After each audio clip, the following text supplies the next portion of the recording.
Esse vos faz Simão Maurício, da cidade de Pouso, Santa Catarina, Brasil.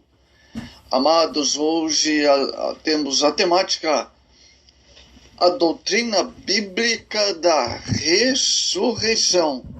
Temos por base 1 Coríntios capítulo 15. A doutrina da ressurreição se baseia essencialmente sobre o fato da ressurreição de Cristo. O mestre enfatizou de um sentido especial essa doutrina, Evangelho de João 5, 28 e 29, deixando claro que não haverá uma única, geral, simultânea ressurreição para os mortos. E sim, que acontecerá em duas fases distintas: a ressurreição dos justos e dos ímpios. O que é ressurreição? Sentido original. Duas palavras gregas, anastasis e egeiró, definem o termo ressurreição. Elas claramente indicam tomar a vida, levantar-se, erguer-se, despertar, acordar. Sentido doutrinário. Ressurreição é outorga da vida ao que havia extinguido fisicamente. É o ato de levantamento daquilo que havia estado no sepulcro. Várias vezes deparamos com a expressão ressurreição dos mortos. 1 Coríntios 15, 12, que se refere a uma ressurreição geral de justos e ímpios. Porém, quando se refere aos justos, a expressão no original restrita a se traduzir por ressurreição de dentre os mortos. A expressão de entre os mortos quer dizer os mortos tirados do meio dos outros. Caráter geral da ressurreição. Primeiro, no Antigo Testamento, vários personagens importantes da história do Antigo Testamento demonstraram sua confiança e crença na ressurreição. Abraão cria na ressurreição, Gênesis 22, 5, Hebreus 11, 17.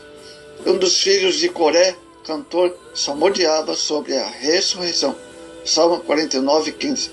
O profeta Isaías cria e profetizava sobre a ressurreição, Isaías 26, 19.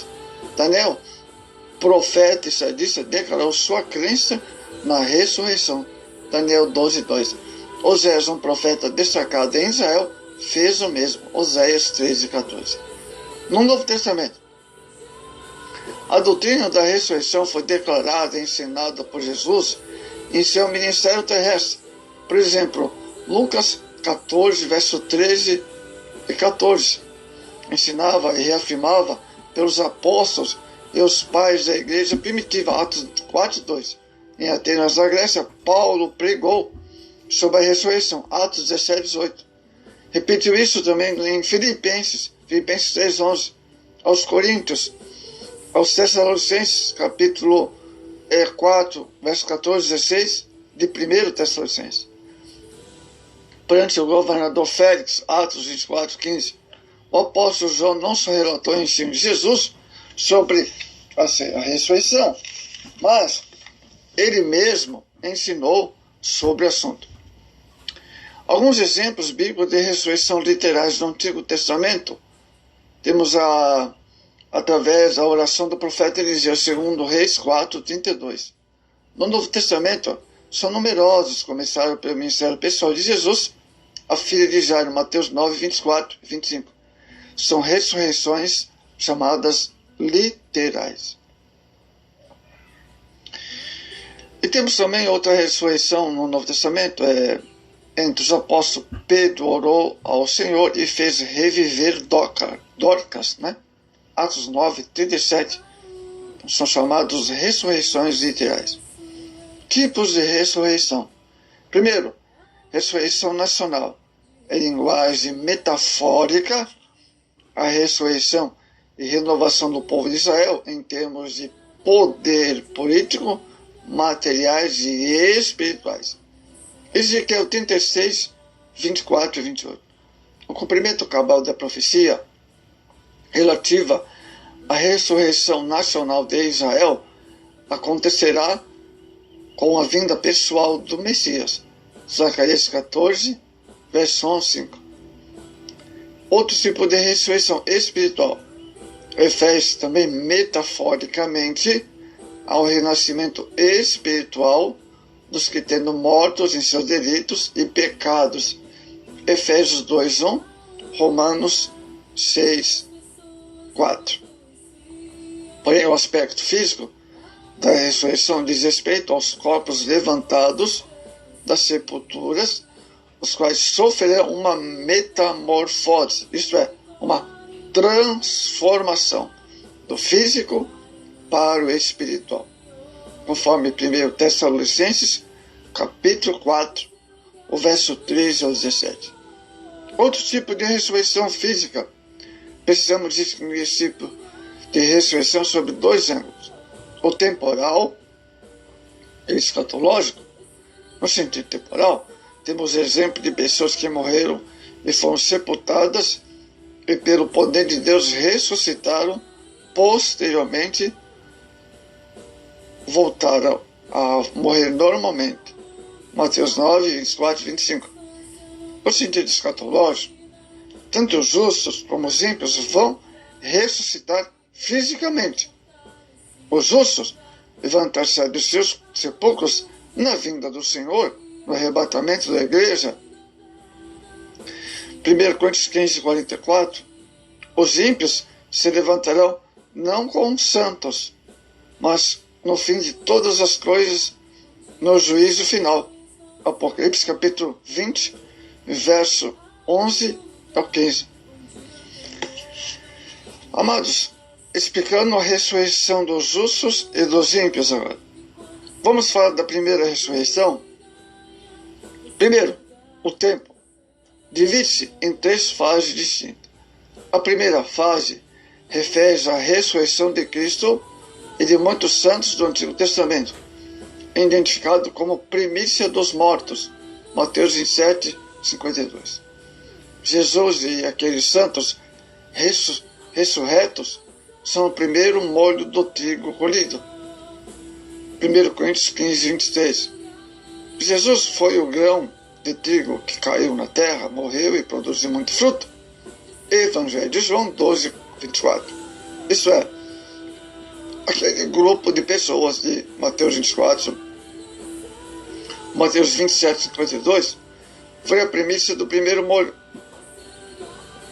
A segunda fase refere-se à ressurreição dos mortos em Cristo, na era neotestamentária, o qual se efetuava no chamamento espiritual por ocasião do arrebatamento da igreja, Jesus sob as nuvens.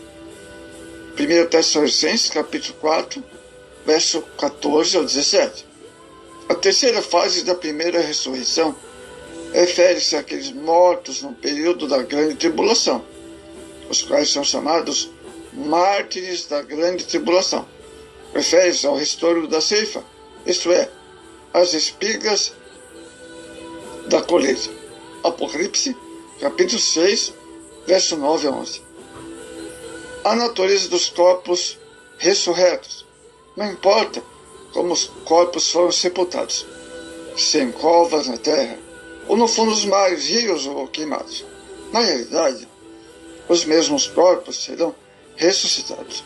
No caso dos mortos em Cristo, seus corpos serão transformados. A segunda ressurreição, o tempo. Já sabemos que Jesus distinguiu duas ressurreições, do justo e a dos ímpios. Evangelho de João 5, versos 28 e 29. Alguns intérpretes entendem a ressurreição dos mortos como um só evento no mesmo tempo, pois não será assim. Declaram que a única distinção é que uns ressuscitarão para a vida e outros para a perdição. Entretanto, essa teoria é largamente refutada. Na verdade, o tempo da segunda ressurreição acontece no fim de todas as coisas, após o milênio na terra, quando haverá um juízo final diante de grande trono branco. Hebreus 4:13. A natureza dos corpos dos ímpios. Quanto à ressurreição, o processo será o mesmo que o dos justos. Os corpos serão Seus corpos terão todas as partículas físicas reunidas e transformadas em corpos espirituais, mas sem qualquer glória. A semelhança dos justos, no Hades, as almas, o espírito se unirão aos seus corpos sepultados para serem julgados por suas obras. Apocalipse 20:12. Nenhuma glória, nenhuma beleza, mas totalmente em glória, para que sejam prestadas as contas perante o Supremo Juiz. Hebreus 9:27. O estado final dos ímpios. Então, na verdade, os ímpios ressuscitarão para uma segunda morte. Apocalipse 21:8. Essa segunda morte não significa aniquilamento, mas sim o banimento da presença de Deus. Segundo Tessalonicenses 9. Esse banimento implica que todos os amados ímpios serão lançados no Guena, chamado Lago de Fogo. Mateus 25, 41, 46. Que arde continuamente com fogo inapagável e um tormento eterno. Então compreendemos. Primeiro, a ressurreição dos justos é chamada a primeira ressurreição. Eles serão ressuscitados na ocasião do arrebatamento da igreja. Então, os ímpios vão ressuscitarem depois de um milênio para o juízo final. Compreenderam? Então, primeiro vem o arrebatamento, a grande tribulação, certo? Aí vem o milênio de Cristo, Apocalipse capítulo 19, e após terminar esse milênio, vem então o juízo final, que vem a ressurreição dos ímpios.